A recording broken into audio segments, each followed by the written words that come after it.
Jyotikamixyt মই জ্যোতিকাই আপোনালোক সকলোকে স্বাগতম জনাইছো আশা কৰিছো আপোনালোকে ভালে আছে फ्रेंड्स আগৰটো ভিডিঅ'ত ইমান মৰম দিয়াৰ বাবে সকলোকে জনাইছো আন্তৰিক ধন্যবাদ আৰু এনেদৰে সদায় মৰম দি যাব আজি আপোনালোকৰ বাবে লৈ আহিছো মই একেবাৰে সহজতে কম সময়তে কেনেকৈ এটা পিলো কভাৰ ফেব্ৰিক পেইন্টিং কৰিছিলো তাৰ এটি ভিডিঅ' লৈ আহিছো তেনেহলে फ्रेंड्स দেৰি নকৰি আহকচোন ভিডিঅ'টোৰ মাজলৈ যাওঁ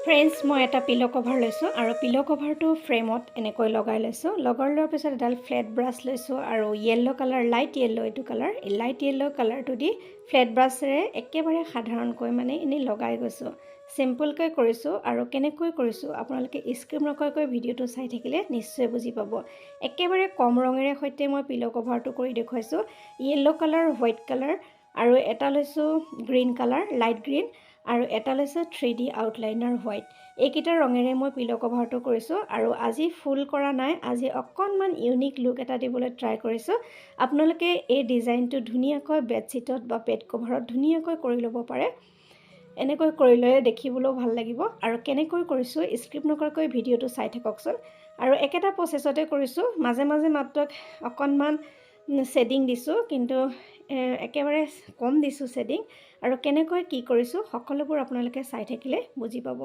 তেনেহলে फ्रेंड्स ভিডিওটো চাই থাকক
फ्रेंड्स ठुटखনত দিবৰ কাৰণে ৰেড কালাৰটো অকনমান ইউজ কৰিছিলো ৰেডৰ লগত যেতিয়া येलो মিক্স কৰি দিছিলো তেতিয়া আমি অৰেঞ্জ কালাৰটো পাইছিলো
এতিয়া ফ্ৰেণ্ডছ এইটো 3D আউটলাইনাৰ হোৱাইট কালাৰ এইটো দি পেলাই মই অকণমান ডিজাইন দিবলৈ ট্ৰাই কৰিছিলোঁ।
ফ্ৰেণ্ডছ, এয়া হৈছে পিলো কভাৰটোৰ ফাইনেল লুক। বহুজনে মোক প্ৰশ্ন কৰে যে আমাৰ ফেব্ৰিক কালাৰ কৰিলে ৰং উৰি যায় নেকি? নিশ্চয় নাযায়। আপোনালোকে যেতিয়া ফেব্ৰিকটো কৰিব 24 ঘণ্টাৰ পিছত উল্টা কৰি পেলাই এনেকৈ ইস্ত্ৰি কৰি দিব। ইস্ত্ৰি কৰি দিয়াৰ পিছত ৰংটো ধুনীয়া হৈ থাকি যায়।